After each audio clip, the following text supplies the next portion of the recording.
What up, bruh? What up, bruh? And welcome to Bruh Meets World. What is Bruh Meets World? Your Boy Meets World fan cast. This is episode 25. I'm Siege. And I'm TC. And we have a guest this episode. Yes, we have our very first guest. And I'm so excited that we finally were able to figure this out. Hey guys, it's Kristine, old high school friend of CJ and TC. Happy to be here. Yes. I hope I can shed some insight onto something. I don't know what, but we'll find out. Yeah, this is our friend Kristine. We've known her for a very long time, and we are really happy that she's our first guest. I'm happy to be here, guys. I'm excited. Yeah, and me and CJ were saying how much we've been wanting to have a female perspective brought to the show, and I can't think of a better episode than this one to get some real insights. Let me tell you, I am thrilled that you guys chose this episode because this is one that sticks out in my memory, probably one of the most of all the episodes. Which is interesting, right? Yeah, no, I think that's fantastic. That's great to hear. But so Kristine, why don't you give us your history with Boy Meets World? I grew up watching Boy Meets World at home. It was that, nighttime sitcoms growing up with my family. It was my introduction to American culture and what I should expect from school and friends and my social life. And much like you, CJ, Mr. Turner was my sexual awakening as a child. Yeah. Well, to be fair, he wasn't my sexual awakening as a child, but it was more like now that I'm older, I just realized that I definitely missed out a little bit. Taking some fresh eyes at some old dick in a new way. I see you. Absolutely terrible. But also, all right, and then Kristine, how was high school for you? I really enjoyed high school. I was lucky enough to have a lot of friends. I feel like it was as good as it was gonna be. I didn't really, That's the best response I've ever heard towards high school. It's as good as it was gonna be. Right? What can you expect from high school, right? You're a little awkward. You come into yourself, and then you get older and you realize that self's not anybody yet. Exactly. I think that's absolutely fantastic. So, are you guys ready to get into this? Let's deep dive, bruh. Let's go. I'm ready. All right. So, tell me about it. This is season 2, episode 2, Pairing Off. We open up with Corey and Sean looking on as a teenage couple makes out in the hallway. It seems as if all of their peers are pairing off. While Sean's hair is shown to have a strong influence on the girls at their school, Corey, in his lack of movable hair, struggles to keep up. Sean suggests that Corey pair off with the new girl, which Corey rebuffs for someone he feels a little bit more convenient and approachable, his friend Topanga. But Topanga says that she values their friendship and uses her magical hair to gain the attention of a different male classmate. Meanwhile, Eric and his new friend Rebecca arrive to the Matthews house to study. Once left alone, Rebecca asks to see the other rooms in the house, leading the two upstairs.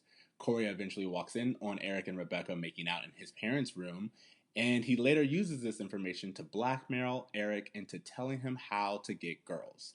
The next day, Corey uses Eric's advice to seem interested to secure a date with the same new girl Sean suggested earlier in the episode. That evening, Amy and Alan discover an earring in their bed, which Amy correctly assumes belongs to the teenage girl Eric brought home the day before.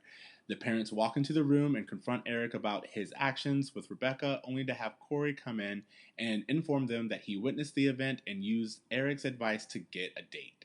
When Corey admits that he didn't even know the name of his potential date, the family has a discussion on the proper way to treat women.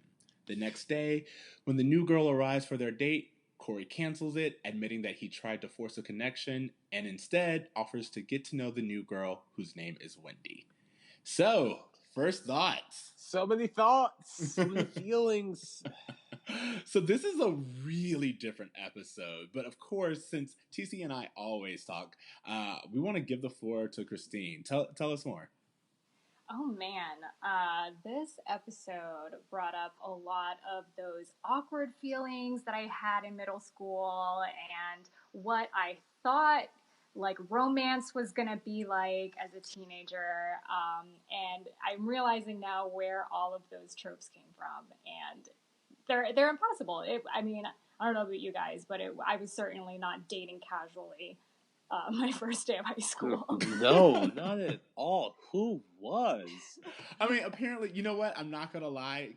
Kristine has the flowy hair, but TC, you and I don't have the Sean hair. So, like, No, and can I just tell you that I strongly related to Corey, and I made a note about how I wanted Sean's quote unquote good hair, dude, which you know about. The very first note that I have, and I don't know if you noticed, but in my summary of this episode, I mentioned hair several times because the hair in this episode is such a strong point for my and I related childhood. to his struggle so much, not being able to move your hair. Yeah, it was very, very traumatizing for me. And as Kristine said, it really did kind of shape my expectations, which, yeah. For better or worse, I think. Yeah, that's a very, very good point. So, in the roll call, we do get some new characters in this episode. We get the new girl, who we eventually, at the end of the episode, find out is named Wendy. And we get a new substitute teacher named Miss.Kelly. Wendy, I recognized as being the mean girl from the movie Casper with Christina Ricci. I don't know if you remember. She did look familiar. Yes, that's where she's from. And I'm sure she's done other things. I'm sure she's a great actress, but that's all I know of her from. She was sort of like the epitome of a beautiful girl. Yeah. In the 90s, right? Yeah, just blonde, blue eyes, pale as if the sun had never gazed upon her. You know, it's funny that you guys mentioned good hair because I even felt like to some extent that I wasn't that girl. I wasn't what everyone looked for the high school bombshell. Yeah, I mean, the word bombshell immediately makes me think of blonde. Right. Well, you've been blonde before. Well, you know, with the help of bleach. Sure. Yeah, when you're willing to strip away everything that God gave you, it's amazing what, you can conform You know, thousands of years of evolution have nothing on 40 volume and a scoop of bleach. Preach. Preach. And self-perception and confidence and all that stuff. Exactly. Yeah, no. I the hair thing was just something I really, really gravitated towards because I think we've talked about this before in the podcast, but like identity and the three of us are each minorities who went to a predominantly white schooling system, predominantly white area in general. And that really influenced kind of like, as you were saying earlier, self-confidence and self-perception. And one of my earliest memories as a kid was like, I never wanted to quote unquote be white, but I did want the hair. Like I wanted that Jonathan Taylor Thomas hair. Well, I learned from the lead singer of Immature, Marquise Houston, that you did not need to be white to have that hair. I knew this because I grew out my hair with the hopes of straightening it out so that I could look like the lead singer of this group. I don't know if you guys remember, he played Roger on Sister Sister. He had beautiful flowing hair. I don't know how it happened. You think I tried it and I burnt my scalp once and then I never attempted this again. Did you not learn anything from that second episode of Boy Meets World? No, it was like the fourth episode of Boy Meets World. Corey, the alternative friends? No, exactly. I mean, this was, I wanted it so badly because, again, on this show, the people who are perceived to be more attractive are the people with the straight hair. Yeah. The people who are perceived to be less attractive is Corey with his curly hair. Yeah. And by the way, what are we setting up there? That a little bit. What do you guys have to say about that? Oh God, too much. That's what this is for. We're supposed to hit on these points. So yeah, what do you think about that? Well, I think that the episode does a really good job of talking about just how clueless you are when you're trying to fit in and how you sort of grasp onto things that you see your friends doing that are working for them, and you see it, turning out positively, and you want those positive experiences too, but how do you do the hair flip when your hair is curly, you know? It's a very strong, like, Corey immediately turns to Sean and is just kind of like, all right, well, how do you do that? And then there's a big deal about how Sean has a 30-foot radius, right? It's just like that I thought was fucking hilarious. That this kid literally is in Corey Matthews' driveway, flips his hair, and there's a girl, Sean, is that you? Yeah, it's really funny. Again, same thing with Topanga. Topanga's just like, she just is not even faced that direction. She just kind of flips her hair and she's talking to Corey, and then all of a sudden this dude out of nowhere is just like, oh my god, Topanga. And it does, and then we get that whole scene right before Topanga shows up of Corey doing the best he can to like just kind of imitate it. Can I ask you guys a question before we get too far ahead?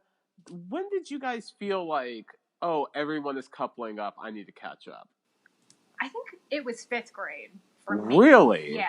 I had a little group of friends. Maybe it speaks a bit to the elementary school that I went to. But I had a group of friends, and, you know, they paired up, and it was just holding hands during movie time kind of dating. Ooh. You know what I mean? Like, you picked heavy a boy. Stuff. Heavy stuff. And then I think it was 8th grade when I realized people were having their first kiss. And, like, I had not yet kissed a boy, let alone, like, held hands with a boy, except, like, as a flower girl in a wedding. What about you, Siege? Where did this land for you? When I think back on these things, it's very confusing time for me because I think I measured things differently. There was so much of, like, me internally dealing with, like, sexuality that I don't really think I noticed that people were like pairing off. I will say that like by 16, it was very clear that everyone had established dates. You know what I mean? Like they were dating, boyfriend, girlfriend, and all this other stuff. But earlier than that, I think I was just in my head more than anything else. You know, I also there's like a more darker history with me, but like there are like all these other things where it's like, yeah, kissing and all this other stuff. I had been doing that since I was like 7 years old. So I didn't really think, oh my god, all these other people are pairing off. I need to make sure I attach myself to someone. Yeah, because I'm more on your boat where I didn't feel like people were like coupling off and like dating like that until like 15, 16. Yeah. And that's when like people were actually going out on dates more than anything else. Correct. But before that, like there were crushes, but nothing really more than just like that feeling of wanting to be with someone, not actually like, oh, so yeah, I'll pick you up and we'll go out and like what? Like that seemed like that's what I'm saying. They seem crazy young for this. This is 7th grade for them, and this just seemed way too young for them to be like, yeah, people are making out in the hallways, they're hooking up left and right. They're together one day, breaking up the next day. Like that seems a little bit mature for that age group, at least to me. But you know what? Honestly, I think it's a very important thing to remember that at this point in time, we've already established that the boys are in 7th grade. However, the school goes all the way up to 12th grade. So what we're seeing here, crazy problematic. Yeah, what we're seeing here is this older, the 16, 17-year-olds who are pairing off, and the kids are in school and they're imitating that behavior. Because you're right, when I think about it to like 7th grade, I just thought about it. We were doing group dates, not really, which weren't really group dates, you know, but it's like you would get like a group of people to go out to the movies. Yeah. And that's what everyone was doing, and you want to be in part of that group. But like, and people would like talk and hang out a little one-on-one within that outing, but you weren't asking one person one-on-one to go out. Well, I mean, this is a prime example, I think, of television setting some really interesting expectations to kids. Yeah. About what high school is. And I also think what romance is. Totally. Well, yeah. Well, we're going to get into that a little bit later, but I like the way that they handle the expectation of boys in this episode. They don't do it as quickly as I think is needed, but there is this whole expectation of Corey that he's owed a girl. Like very early on, Corey's like, where does mine come from? You know, where do I find out the girl assigned to me? That's what he says. And I was like, whoa, assigned to you? What is this? It's a really funny part because he's like, oh yeah, I'm just gonna go after Topanga. And Topanga's like, Corey, when guys and girls go out, first they fall passionately in love. Then after a week they hate each other. So for one great passionate week, we lose a friendship that could last a lifetime. I mean, if you are. Corey, don't worry. I'm sure there's someone out there for you. Give me a name! Again. he just wants somebody because everyone else has somebody. He doesn't actually want a girlfriend. He just wants a person so he doesn't feel left out. Which is important, especially this is one of those things where this is very relevant because of the fact that incel culture. Do you guys know what incel culture is? School me, Siege. All right. Incel culture is involuntarily celibate individuals. So they call themselves incels, and their whole thing is that they are angry. They are majority white men who are angry that girls aren't pairing off with them, that girls aren't sleeping with them, that girls won't go out with them. When you say involuntarily celibate, you just mean virgin, right? Like, why are we trying to? They just haven't gotten laid yet. Like, well, so here's the thing. Part of the reason I feel that they are involuntarily celibate is because they do things like name themselves involuntarily celibate and then complain about the fact that women aren't giving them this service that they think that they're owed.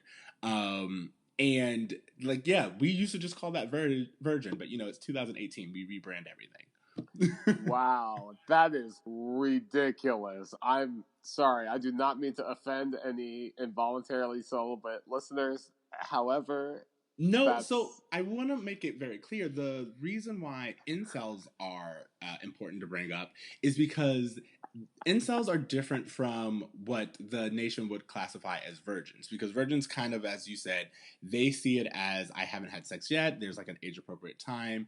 It's still a cultural problem, but and a person who considers themselves a virgin doesn't have the anger that incels do. And with incels, a lot of the local, I'm going to call them terrorist attack, white domestic terrorism, has been from these incels. And it comes from this culture of expecting something, expecting women to give them something. They are owed a woman. They are assigned. They are angry that no one has assigned them their woman yet. It's a really aggressive, way to think about relationships, that you're owed someone to dedicate time to you, to be physically romantic with you, and completely disregards, what a girl would want, or what the person of interest would want. Who even cares? This show is, their name doesn't matter. How they feel doesn't actually matter. Just make them think you're interested, because it doesn't it's just getting someone to say yes is the goal, not an actual relationship. And it's the idea that women are something to be wanted, that we don't have our own wants, that we don't need advice to find a guy because we could look in someone's direction and someone's willing to fuck us. To quote Princess Jasmine, I am not a prize to be won. And yet that dynamic is just, it's in every bit of pop culture. Yeah, totally. That's why I said I really like when we get into this. I like that later on we address this, and they have, first of all, they have Amy be the voice of reason, which I think is really important. But I like the fact that we do bring this up, because right now the picture that we're painting with Corey and in this hallway is the fact that even if you take when he approaches Topanga, he goes to Topanga and he's like, "Honey, can I call you honey?" And she says no. And he's like, "Anyway." Welcome to my life. Welcome to every interaction I've had with a man. That makes what me I so thought sad. was a really interesting takeaway from that too is that after Topanga kind of blows him off, he says to Sean, for the record, I broke up with her. And Sean's like, that's how I saw it. And I was like, wow, this is such a true statement of how men handle rejection from women. It's just to be like, oh yeah, no, I blew her off. She's crazy. She's all these things. It's just a micro version of that, a high school version of it. So I feel bad because I did mark that down as like a funny bit to me because I was just like, that's definitely a friend who's like, that's how I saw it. But at the exact same time, you bring up a very good point that no, it does just kind of perpetrate this culture of men sticking together against the women. It's like her story doesn't matter because we're going to agree that you turned her down. Even though she's living her life and like doesn't even care about them too. Which I like. Again, this is another example of how Boy Meets World isn't rushing this relationship that everyone wants to happen. They could have easily made Corey and Topanga become a thing right off the bat season 2, but they're holding off on it, and I like that so much more. Yeah, well, I like that. And then also, I like that Topanga's response is, look, we have a friendship. And she says, we have a friendship, and I don't want 1 week of passion to just throw that all away. And Corey's response is, I'm game. It's like, again, it's just this childish, immature way of looking at, honestly, his relationship with Topanga, which shows, there's that whole thing that women mature more than men, but I think it's just that no, women are taught the value of another person's friendship, whereas at this point in time, boys are just rewarded with women, apparently. It definitely set up this dynamic for me where guys were the aggressors. Let them come to you. Your sexuality is something to be won and not something to be overtly confident about or to hit on guys because they'll come to you. And then, of course, none of them ever came to me because I was a unibrow and an overbite. But it is, I think that that's just something I'm now learning as a 30-year-old woman to be confident and that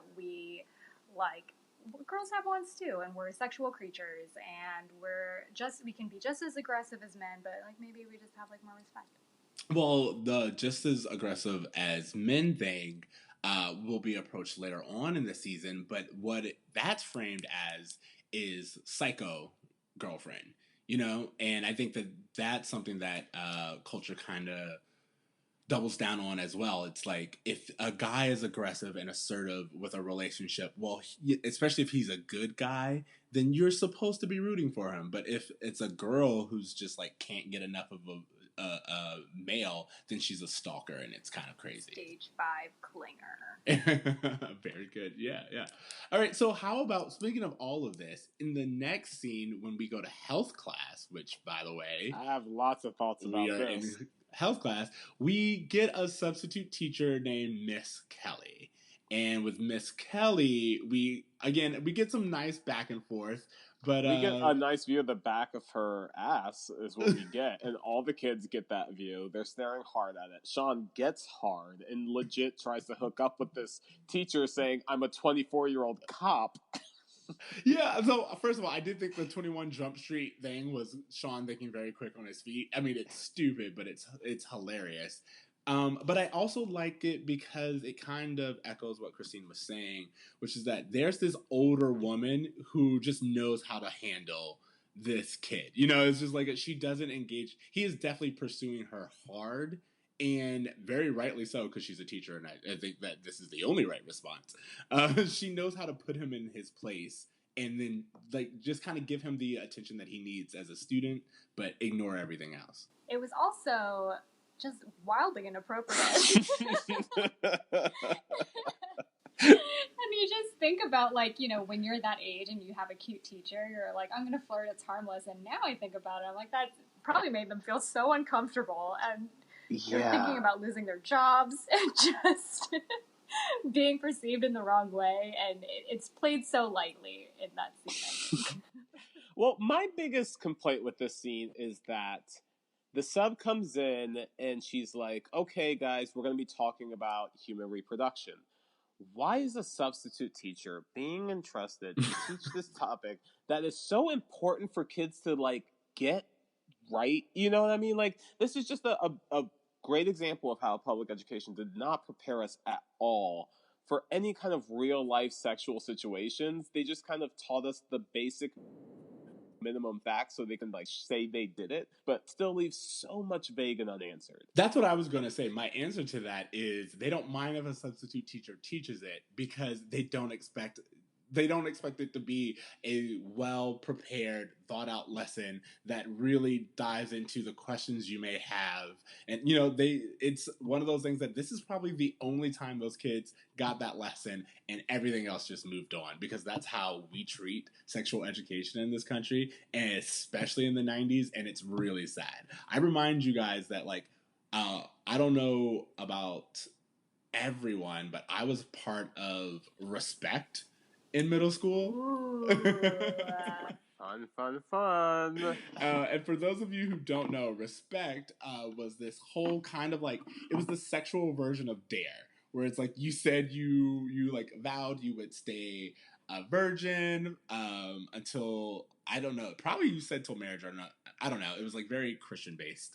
And so your biblical marriage is what you're trying to say. Can I give you an example of something they did in Respect? What they would do is, a woman, I remember seeing this. A girl had this cup that she was drinking from, and then a guy came up and spit in her cup because... Ooh, I like when guys do that. Because they had intercourse and their fluids had swapped. But then another girl came and spat in the same cup, and then all these people came because when you hook up with one person, you hook up with every person they've been with. And then they were like, now imagine having to drink that spit-filled cup. Whoa, is that what you're comparing sex to? What the hell? Who is the sex-filled cup in this situation? I think we just call that polyamory. Yeah. Yeah, that's just the basic human relationship. I don't understand what you're expecting. Well, not only that, there is this whole thing about the guilt of being with more than one person, or the guilt of having more than one relationship in general. Well, no, towards women, yes. Towards men, it's celebrated. Well, I mean, for the Respect program, one thing I do remember is it was kind of gender neutral. They weren't this no girl one should is have bad. Sex. Yeah, exactly. That's where they were. Their whole thing was that both sexes, both genders should wait. The way that they did it for me, which I remember because it's really, really cheesy, is that they gave someone a paper heart or whatever, and then every time he went on a date or was with someone, he would give a piece of that paper heart. But when he found his wife, he didn't have anything but this small shredded thing to give her. And they were like, do you want to give that, or do you want to give your whole heart? And God, I remember this. You're triggering very unpleasant memories for me, CJ. And for the record, I feel like the opposite. It's hey, I have this cool tool belt to bring into this relationship. Or I have so much experience. Yeah. You're an idiot. Yeah, I think I know where the clitoris is, so I can bring that to this. Which, by the way, I really think it's sad that we must know that's actually probably advanced knowledge right now. It's oh, this guy knows where the clitoris is? Oh, what do we think about the whole, the boys' understanding of the reproductive system and the Philippine tubes? Well, being a product of Philippine tubes, I appreciated the shout out in the show. But I think this touches on something else, is that for girls, all we learn about is that your vagina is going to bleed for the rest of your life. And here's how to handle that emotional and physical trauma. And I feel like boys were just don't put it in the V without a sleeve, or you're going to have a baby and you don't want to have a baby. That's accurate. That's exactly what I learned from school about sex. I was meant to be used as a vessel to... Oh, God. That's a good way of saying it. I never noticed that. You're right. Yeah, I am a vessel of all men's dreams. Wow. And nightmares, so... Wow. We are really tearing apart. And no, I love it. I think it's fantastic. Because this is exactly kind of the problem. I believe they do things differently now. Well, depending on where you live in America, they do things differently now. But yeah, a very big part of health education was that whole thing that women, your body's about to go through all these changes and you're just going to be a target for sperm for the next couple of years. And then for the boys, the only reaction to that is, hey, watch where you place that sperm. Right. Which even that we can't get right most of the time. I misplaced more sperm. I don't even know what to. I couldn't find it if I wanted to. They're like immigrant children. I can't find them, guys. They're lost. It's the genocide we're not talking about. Absolutely terrible, but hilarious. I love it so much. One thing I do want to say is that while there's all this discussion about sex, Corey pulls the substitute aside, and all he wants to know is like, how do I get a girl to say hi?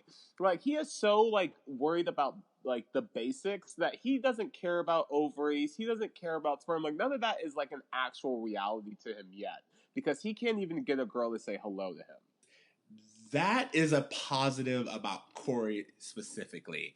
Unlike Sean, where Sean's just like, oh, I grew out my hair one day and people started approaching me, and that gives me the confidence to approach this woman who is twice my age.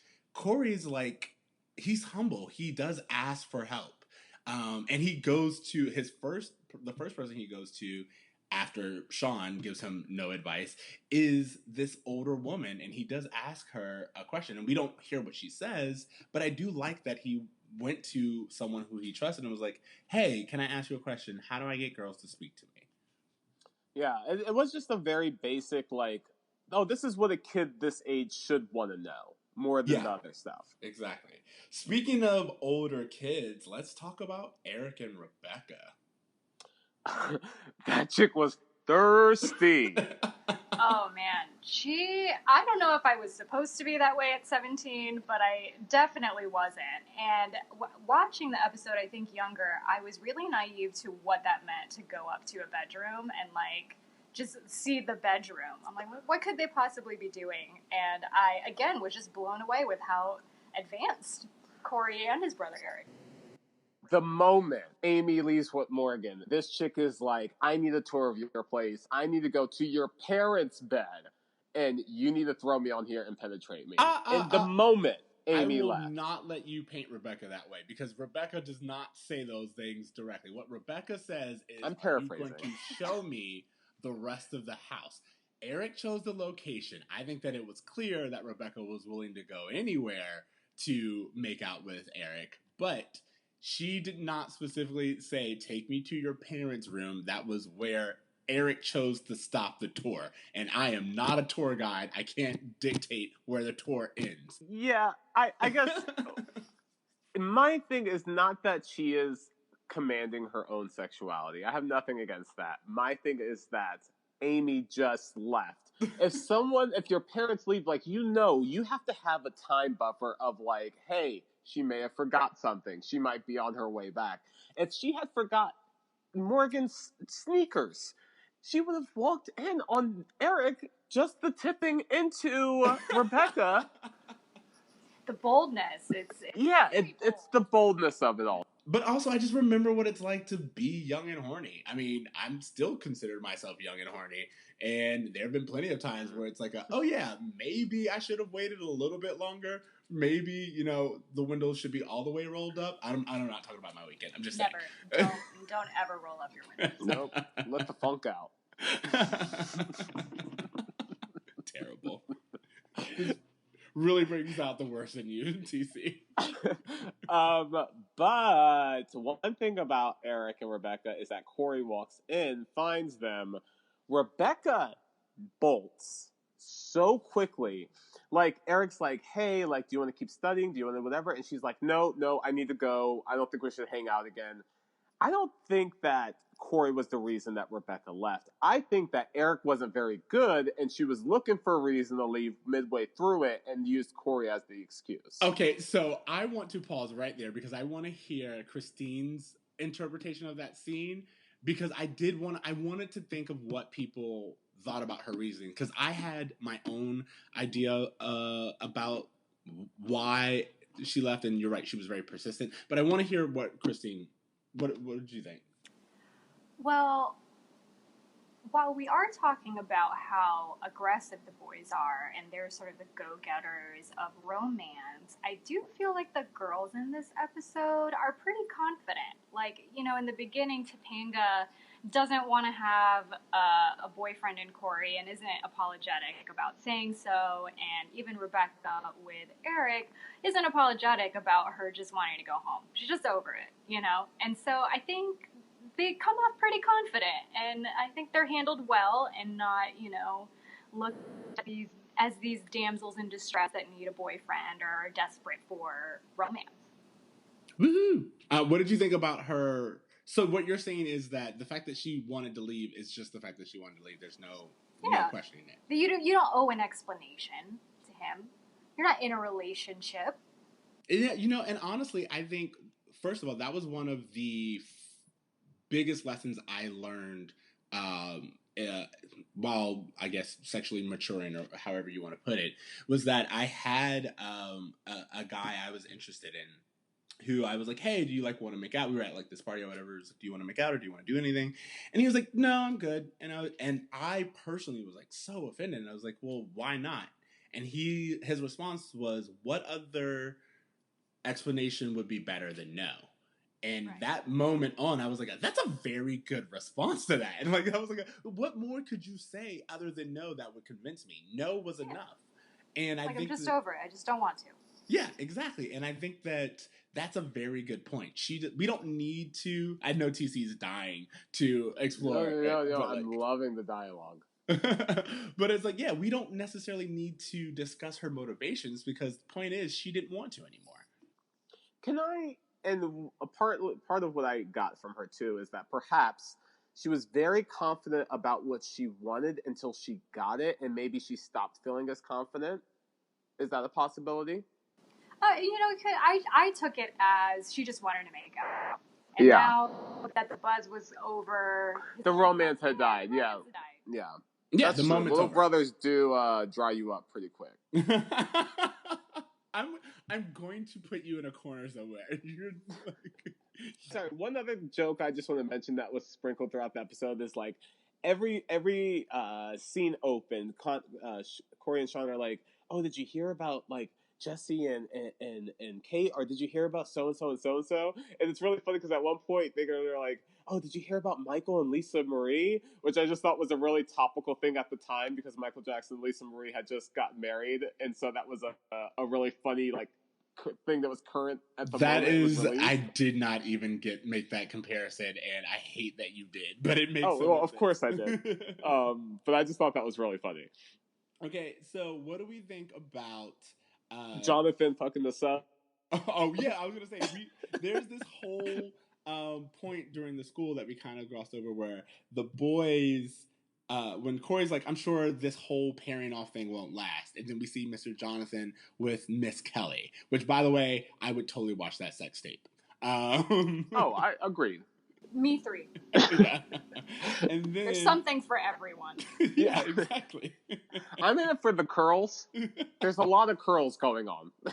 You're right. That is like, there would be scenes that are just hairballs, but again, I'm here for it. Guys, hair porn is my favorite category on Pornhub. It's highlighted for me. I mean, I'll have to check it out. Guys, don't knock it till you try it. Then we see, which by the way, this kind of almost knocked me off my seat. We see Mr. Feeney come, and he's talking to an older female administrator, and his statement is, I have the virility of a man half my age. And I was like, that is a joke that you just are supposed to get that, like if you're watching this as a young kid, you just say that, oh, Mr. Feeney is implying that he's younger, or that, you know, but it's like as an adult, you're like, Feeney is like, yo, I fucks. he was dick slinging like a pro. Like the moment he came out, I was like, look at this brother, smooth talking to this woman we've never met before. I don't believe we've met before. That's Feeney, hit it and quit it. Yeah, hit it and quit it, Feeney. Who knew? So yeah, that was definitely a scene. But that isn't, to your point, this is Corey. We're learning that this is going to be a lifetime struggle. Like love is not something that's going to be a fad that's going to, blow over in a week. this is something that's always going to be an issue for him. Well, not only that, I think it's also this entire episode brings up something that I think we don't talk about enough, which is the issue of boys comparing themselves to other boys. We've always kind of had this trope of girls being influenced by other girls in high school and things like that. But this episode really shows how Corey, this young, impressionable boy, is comparing himself to all the other boys around him. He's comparing himself to Sean. He's comparing himself to Eric. He's comparing himself to Mr. Feeney and Mr. Turner. And I just think that that's really important that we get this look. Yeah, and I think even as a girl watching it, I could resonate with a lot of that awkwardness of not being the one that could flirt very easily or was confident or I was sort of awkward, and I can relate to that awkwardness that Corey has, even as a girl. And just the idea of looking at, even from a pop culture perspective, looking at his teachers and thinking like, oh, that's what someone experienced looks like. That's what someone experienced would do. And that's who I have to become if I want to have a relationship. Yeah. Let's talk about Amy and Alan this episode. So as we kind of said, there's this whole scene. Well, first of all, a little thing. Amy works at a gallery now, apparently. And no, yes, that's the move. No, I took. That is not her job. Amy does not work at a gallery. We've established that she works part-time as a real estate agent. Now she's working at a gallery. I feel like they do this to TV moms in the 90s. Like, even like Aunt Viv, she changed jobs like 3 times. I'm certain of it. Like, I don't understand why this emphasis is so strong on the father's figure's job, but again, just so whatever when it comes to what the mom does. That was my real issue with this, was the fact that like we've established that Amy was a real estate agent, and they give her this line of dialogue, and I was like, oh, she's going to be showing houses, or I expected them to like really go into she's tired, but explain it, like the job and career that we've established for her. And it's not that there was no reason for them to make something new up. Yeah, exactly. Exactly. So that was a thing that I knew you and I would want to point out. But at the exact same time, I want to discuss their dynamic and Alan's whole insecurity thing in this scene. Go ahead. Well, before we get into that, we need to discuss the conversation Corey has with Eric about how to approach women. Yeah, go for it. Okay, so Corey catches Eric, mid-pen with Rebecca in the bed, and he's like, bro, I have you. You need to give me advice on how to talk to women. Okay, you got eyes? Yeah. Use them. How? Look at her. Look into her. Look through her. I mean, make her think she's the most exquisite thing your eyes have ever beheld. Who her? Who cares? Pick somebody. Well, how do I pick? You got eyes? I thought we established that. Make eye contact. Make her eyes believe that your eyes are interested in her. So I have to be interested in her. No, you're overachieving. You only have to make her think you are. And getting their name isn't important. Just like horrible advice that Corey then uses to try to get a date with an actual girl. And the worst part is it works. 100%.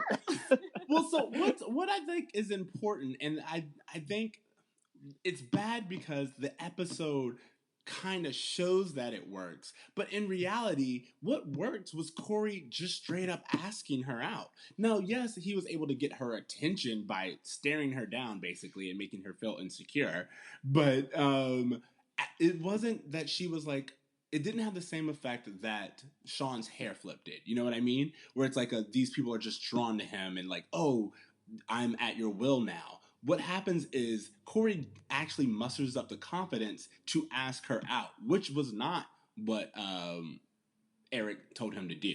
I think that distinction needs to be made, but it's not. And I just thought that what's really funny is what's successful for Corey is when he just straight up is direct and is like, hey, would you like to go out sometime?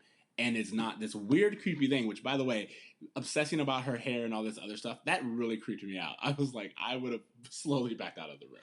Yeah, I just thought all the advice Eric gave to Corey was awful advice. Was advice that Eric didn't even think himself. It was just something that maybe was told to him through some other guy that he had talked to. Like, it just felt like real machismo 80s. it just seems very, very dated and To be archaic. fair, they also call it out though. Again, like when we get to the parent scene, which I do think it's important to talk about this, but when we get to the parent scene, they paint Eric's information. Like by the end of the episode, Eric's not supposed to give any advice to anyone about anything. You know what I mean? And I think that that's important. Well, he's proven that he can't be trusted a little bit. But no, okay, so Alan and Amy are now in bed, and they find this earring that Rebecca had left in the bed from when Eric was doing her. And Amy's like, oh, this earring. And Alan's like, I don't know where it came from. And Amy's like, I'm not accusing you of having an affair. And he gets really sensitive and weird about it. And he's like, whoa, whoa, whoa, what are you talking about? Just today, some chick was throwing her tits in my face, asking me where, like, if the bread was fresh. Like, I can still get it. And Amy's like, I'm not saying that you can't. And he's like, well, you're hurting my feelings. And I'm like, what? Really? I told you. What wife says, like, this is for sure you and I'm okay with it? She seems to, she's obviously very lighthearted about finding the earring. Yeah. Exactly. I think it's interesting because first of all, we know how I feel about Alan's insecurities. I think that Alan is like the most insecure one out of this whole family dynamic. And a lot of the show is Alan like whining or complaining, with Amy being the better, more understanding parent. I will say, Alan also looks better this season than he did. So I was like, oh, Alan. He got a haircut. He looks great. He had a very Jonathan Turner type of mullet that they cleaned up in the back, and they're letting Jonathan take over the mullet reign. Exactly. So this version of Alan definitely could get some. I'm sure there are plenty of girls in the grocery store who are just dying to get it on in the back room. Did you find Alan to be dilfy? Oh, very dilfy. Yes, chiseled features. Yes. Arms that look strong. Sure. So yeah, Alan, but I think the thing that makes Alan, or that upsets me about Alan, is this whole thing of being like, I could totally have an affair. What, you don't think I'm able of having an affair? And it's just like, dude, why are you making problems for yourself? Your wife loves you and trusts you, and why would you even? But like again, silly plot device. It's not even a silly plot device because it does echo Alan's previous behavior. Yeah. I wasn't a fan of it. Wasn't a fan of any of it. But what I did find interesting was this whole, I'm going to go with you to talk to Eric because I know if you talk to him, you're just going to give him that wink, wink, ha. Don't have sex too early thing, which I thought is a very interesting thing to touch on. This whole culture that, like, the way men prepare their sons to date versus how they prepare their daughters to date. Well, yeah, and the different attitudes that come with that. That was my next point. My next point was going to be, of course, I told you, I always love Amy, and I love that she was like, no, we're not going to do this whole thing where we kind of applaud Eric for getting a girl to go up to our room, but at the exact same time kind of paint it like we're angry. And I really loved that they insisted that Amy join the conversation. I just think that it's that belief that it's his son and this is what boys do. And of course he would go in and like give him a high five and a pep talk. And I do wonder like what that conversation would have been like if it was girl. It was his daughter. Yeah, that's a very good point. If it was Rebecca. Guys, we just need to accept that like pussy grabbing has been a part of our traditions for now going back decades, probably longer. So this is just us seeing like how that mindset becomes intertwined with just what it means to be a guy and be a guy's guy and locker room talk and all that jive. Yeah. And then of course Amy is the logical, smart one about it that is a little more diplomatic about what it means to flirt with girls and have relationships. And Amy never has a bad day. Amy never has she's the voice of reason. She always has the voice of reason, but she never even is allowed to have a flaw because she is not developed enough to have those flaws. You know what I mean? Like, Alan's allowed to make mistakes and learn from them. Amy never makes mistakes. She's just there to help Alan with his. Yeah, she's the moral compass. I think that's definitely something we should look into because I do know that we do get some things with Amy later in the episodes. But you're right. As of right now, maybe Amy's painted as this all-knowing great parent who is just, she balances work and her husband and the kids, and she never overreacts, unlike Alan, who's always overreacting. And that is something that I kind of want to look into. Like, if I found out Amy was having an affair, then all of this would make sense. That I would completely buy. Like, yeah, she's keeping up because she's getting that D low key. Like, I can understand that logic. I'm ignoring you and then moving forward. I just want to make that very clear. One other thing I wanted to say. So when we get into the next scene where we're talking to the boys about this, and it kind of leads to what I think is the whole point of this episode. I do like it. It starts off with the parents coming in and being like, "Hey, do you want to tell us anything?" And Eric's response is, "Not yet." And me, I just look. And then they show the earring. He's like, "Oh, okay, so now I have some things." That would have not played with my parents at all. They would have come in swinging, I think, if they found any of my or a guy's property in their bed. I wouldn't be here today. One of the things I thought was really funny was they were like, "Oh, nothing happened between me and Rebecca. Look at my face. Do I look happy?" Yeah, that was a really funny joke. That's a funny joke, but again, it is kind of, it's problematic in a little way, but it's also very funny. I did love it, because Alan kind of verifies. He's like, "The boy's fine." And it's really interesting because they have this conversation, and then immediately Corey comes in and he's like, "Hey, take it easy on this guy. He taught me how to get what I want from a girl," like in the creepiest way possible. Well, again, I like how they show Eric's behavior influencing his little brother, which shows foolproof method is how it's referred to. Foolproof and it's method. not just the fact, so the issue isn't just what Eric did. It's not just the consequences of what Eric did. It's what Eric's teaching his brother, who he shares a room with, and what that says about how all of these men think about women. And I do like that they kind of take this entire scene and they're like, "All right, we're not going to sit here until you all understand that the way you're treating women is just not acceptable." And again, kind of in a way, what Amy, even though it's Amy's idea, she insists that it come from their father, so so that they really understand that another man is telling them the way you properly treat a woman. I would argue that Alan still has a lot to learn there as well. Of course. That's kind of my whole argument. Because even that whole concept of just like he's like, "I'm gonna go talk to my boy," like getting excited about this idea of his underage son plowing this underage girl in his bed. To me, yeah, maybe there's some learning he has to do still. Well, I mean, that's the whole point. Alan does have a lot of growing to do himself, but I think especially when Corey talks about all the information that he got from Eric, which, by the way, I will say this is a great bit with Corey just going on and talking like a younger brother would, and Eric just saying his prayers and be like, "Does it matter? I'm dead." Like this little comedic back and forth is fantastic, but it's also really important that when Corey tells them this story, Amy's like, "Who is this girl? What's her name?" Can you answer the basic question? What's her name? There's that question that they ask Eric. They're like, "What's this girl's name?" "Rebecca, I do know her name. Do you know anything else about her?" "No." "How does that make you feel?" Yes. Which I thought was a really interesting question to ask. Yeah. No, I that's what I'm saying. I like that they took this time to not the episode could have very easily have set up that, Eric, the problem was that Eric got caught, that could have been the problem. Eric took a girl up to his room, he got caught, that was bad.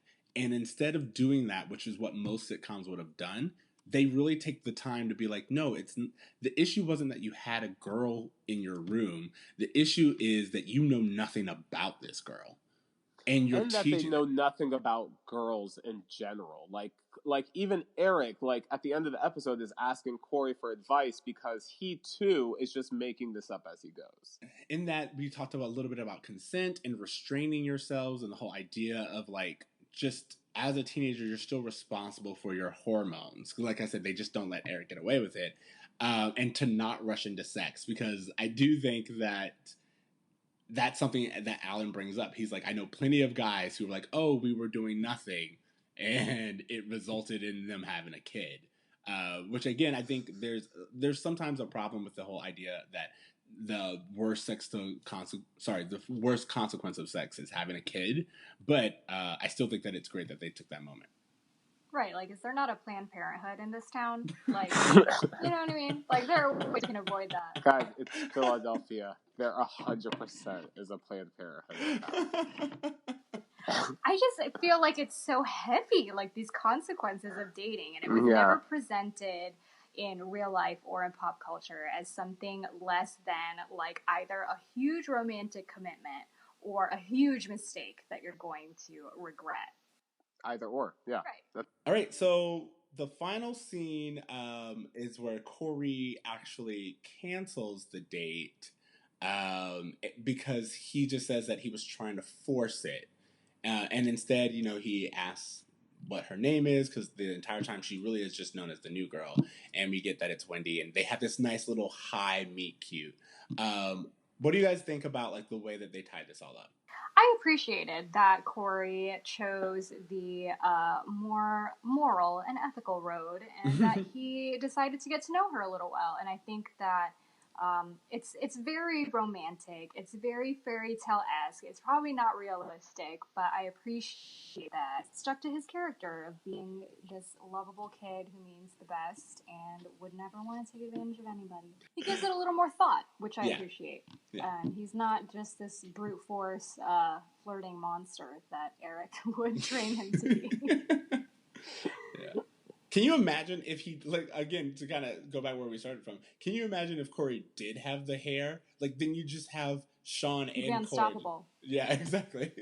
Yeah, it would just be two Seans. It would be dual Seans. Like, I don't need to watch that show. Being raised by an Eric. So that's definitely just a bunch of trouble. I just didn't like... I mean, I like that Corey cancels the date, because clearly neither of these kids felt comfortable with this. Like, even this chick Wendy is all of a sudden like, yeah, maybe we should cancel this date because it's awkward that you don't even know my damn name and you're trying to get into my pants right now. So maybe we shouldn't do this. And that's what happens when you have 12 and 13-year-olds going to the school with 17 and 18-year-olds, is that they're just mimicking what they see. And this whole episode is Corey seeing all these older kids hooking up, seeing his friends hooking up, and feeling like, oh, I'm just going to emulate this. But what I did like from a story structure is how they ended it with the meet cute hi thing. Because this entire episode is, how do I get the girl to say hi? How do I get a girl to say hi? And at the end, he's like, hi. So he learned that the best way to get a girl to say hi is to say hi himself. I did not even get that, and I absolutely love that you tied that back in. I did not see that, so that makes me... Well, yeah, congrats. Wow. It's the Michael Jacobs moment of the episode. All right, so let's get into bruh moments. What was your bruh moment? I'm sorry, real fast. Was the last scene a blooper? Yes or no? I actually didn't... Oh, no, I don't think it was a blooper. I mean, when they bust out laughing? I think it kind of ended blooper-esque, but I think that scene was meant. You know what I mean? Okay. Yeah, and I think they kept it in because it's also... Yeah, it's an older brother asking... a younger brother how to get girls and all this other stuff. So I think, and I do like that moment of Corey and Eric bonding. You know what I mean? Yeah. All right, but yeah, what's your bruh moment of the episode? The moment that doesn't hold up? It either can hold up, like it's something that you feel does relate to 2018, or something that you're like, they could never do this again in 2018. For this episode, I would say that the biggest takeaway was Eric's conversation with Corey about how to talk to women. I thought that was really, like, kind of grotesque in a way, but they paint it that way, so I can't really... I don't know. This is a tough one for me. All right. Kristine? Yeah, I think it's a tough one for me, too. I think, in general, my bro moment is just how mature these relationships are. I didn't find that to be the reality in my life. I don't know if it's the reality now. It just, they seem to know a lot and seem to have really some insight that I totally didn't have at 12 and 13 years old. Yeah, no, that's really good. My bruh moment for this episode is I'm gonna go back to Corey when he was talking to Topanga and the way that he's just, again, because I had mentioned it earlier with the incel culture. I think there's definitely something to be said about the whole when do I get the girl that's assigned to me. I think that's an idea that I really want to squash, and it just really bothered me that they would even say it, but at the exact same time, totally understandable. Another joke that they kind of have in here, which feeds into this whole incel culture and boys expecting things, is Corey says, "I'm just going to get smart and build a girl." Yes, which I made a note about because as soon as he said that, I thought about this really interesting documentary I watched with Kristine about men who build sex robots to have intercourse with. If you ever want to never sleep, you should watch this documentary. So moving on, what about Feeney Tommy? What would you say the moral of this episode is? Feeney taught me that Viagra is a bestseller on the market, that it can make a difference in your sex life, and if you're struggling with ED, you should really get on that train, because half his age is what he said. That's, that's some miracle shit. Of a man half his age. It's a major improvement. My Feeney moment, I mean, I guess the one would just be to women have a name. They're people. Women are people. I guess it would be the big takeaway. The big learn that we all had to just learn. I'm about to say, it's really sad that we needed an entire 20-minute episode, and it still went over some people's head. But yeah, learn her name was the takeaway that I had from this. Learn her name. The basics. Yeah. All right. And I will say just a real fast part of the bruh moment that that whole concept of, oh, you just have to make them think you're interested. You don't actually have to be interested. I thought that was a big takeaway for me from this episode of just like, wow, that's just such a shitty thing, but something I've like heard before that just really took me back. Exactly. That's another really, really good one. Okay, so grades. What are you guys grading this episode as? I think I'm going to give it a C for sexism.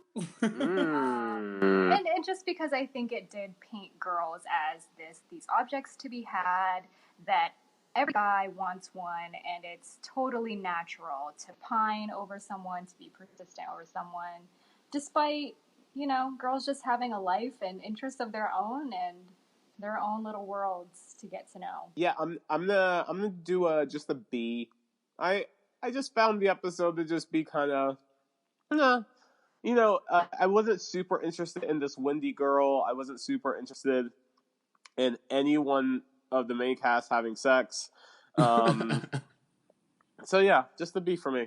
All right, so I'm going to be the opposite end. I think I enjoyed the comedy of this episode, and I did think that they attempted to do a really important conversation and teach a really important lesson. So I gave it a B plus. But the reason why I didn't give it any higher than that was because I did feel that like the story plot of the health teacher was a little unnecessary, and I feel like they kind of get to their point the wrong way, kind of using these women as tools, as we had talked about earlier. So before we wrap up, mm-hmm. Do you think Feeney and Jonathan got laid? Yes or no? Oh yeah, for sure. Absolutely, for sure. Both of them. Without okay, a doubt. Yeah. So here's the thing: I have already told you, Mr. Turner and Miss.Kelly, they went home that evening and made a sex tape. It was probably not even that evening. He took her on his Harley, drove her to his apartment, and he's holding the helmet while thrusting. They definitely did. And you know what, Feeney? It's been a long time, so I'm happy for Fiend. Yeah. Feeney, get it. Live your life, Feeney. Yeah. Okay, so thank you so much, Kristine. Whipping out his penis. Thank you guys. This was a blast. Hope I didn't get too racy there. Trust me, I think TC set the stage that we're good. Oh, good. Hey, this. Yeah. Okay, so Kristine, tell the people where they can find you, or if you want them to find you. Don't find me. That makes me uncomfortable. You guys can text me if you want to talk. Yes. That works. I like it. That's the best thing I've heard. Best response I've ever heard to that question before.